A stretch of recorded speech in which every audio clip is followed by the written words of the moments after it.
Hi, Jonathan. I'm Shannon in Virginia. So it was really exciting to hear about Florida and how you all do it down in that state. You did an excellent job highlighting how easily ethical concerns can arise in the virtual practices. For example, De Perez, Van Kessel, and Webb in 2024 looked at video-based therapy and found that common ethical risks for telehealth included confidentiality breaches, as you mentioned, inadequate informed consent, again, as you mentioned, data security vulnerabilities, boundary ambiguity, and challenges managing emergencies when clients can be in crisis. They also emphasized that counselors must intentionally adapt traditional ethical standards to the digital platform in order to avoid these violations. Florida law appears to be very, very clear when I looked it up.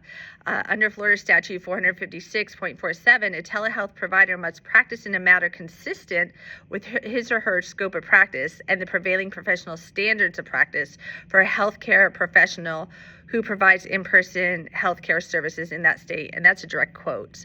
It also further requires that telehealth services be documented according to the same standards as in-person services and that the records remain confidential. Telehealth is definitely not held to a lower standard, but it has to be equal to the in-person care. Counselors must ensure HIPAA-compliant platforms clearly outlined in telehealth-specific informed consent procedures and develop emergency protocols for clients who may be in different geographic locations. And I see a lot of that on the telehealth where if you look out for a counselor, they're like, well, I'm licensed in here. You need to be in this state when we're doing our sessions, which it appears sometimes, if people are traveling and stuff, that could really affect that when they think the telehealth is easier.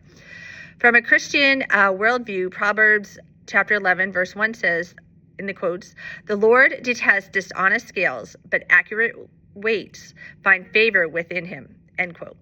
This reminds me that integrity applies in every setting, including digital counseling. Even when we're behind the screen, we're also protecting the confidentiality, maintaining the professionalism, and upholding the highest ethical excellence.